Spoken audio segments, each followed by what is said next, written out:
Então, eu vou prosseguir desse comentário do Fernando.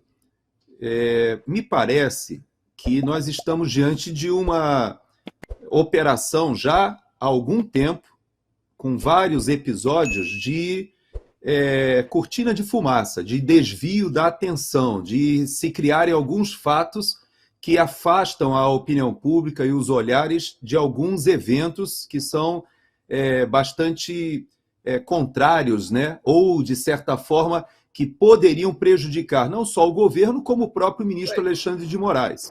Então, vejamos, a questão do problema que ele teria tido lá em Roma, na Itália, etc., aquilo ganhou uma repercussão, até agora não se sabe o desdobramento, houve busca e apreensão assinado pela própria ministra, presidente do Supremo Tribunal Federal, escalou, e aquilo desviou a questão mais grave, que era justamente o ministro da Suprema Corte, que vai assumir a presidência, admitindo que ele participou das eleições e de todo esse processo político que envolveu o afastamento do presidente Bolsonaro e do grupo, das ideias que ele representava, e admitindo na primeira pessoa do plural que nós, né, derrotamos o bolsonarismo. Aquele fato, sim, era um fato portador de grande problema político e ele foi, vamos dizer assim, esquecido, ou foi camuflado, ou foi feita uma cortina de fumaça com outros eventos.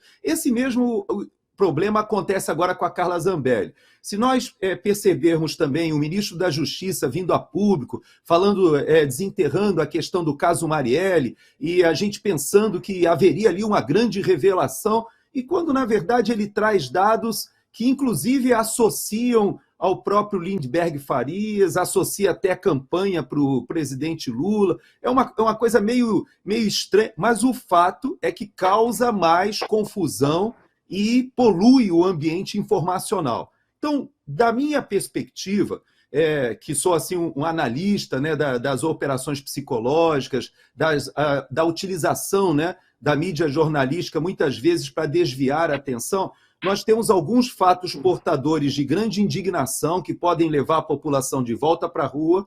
Nós temos aí um 7 de setembro se aproximando, nós temos a CPMI reiniciando os trabalhos. Ontem, por exemplo, na CPI do MST, o Ricardo Salles ali, junto com o general Gonçalves Dias, fez um warm-up, né, um aquecimento do que será a vinda ou a ida do general Gonçalves Dias à CPMI do 8 de janeiro. Então, tem alguns fatos, e inclusive me parece que o próprio ministro Flávio Dino inexoravelmente será arrastado para o centro dessa discussão. Então, me parece, pelo menos assim, a grosso modo, que aquele hacker, e inclusive foi no comecinho de janeiro, ali do dia 3, 4 de janeiro, quando ele fez aquele ataque que colocou uma ordem de prisão para o ministro Alexandre de Moraes, eu me lembro ainda que aquilo virou meme nas redes sociais. Aquilo não foi levado a sério, pelo contrário, aquilo virou piada, né?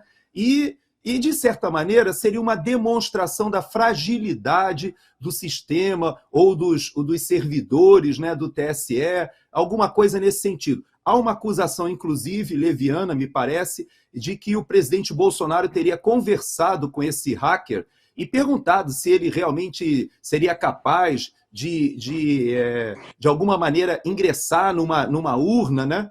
Essa pergunta está sendo instrumentalizada, mas, na verdade, essa era a grande dúvida de toda a população brasileira que votou no presidente Bolsonaro, até que ponto o sistema é rígido. Então, muito do discurso do presidente Bolsonaro antes das eleições, inclusive depois de vencer em 2018, era justamente aquele de todos, do próprio Lula, do próprio Brizola.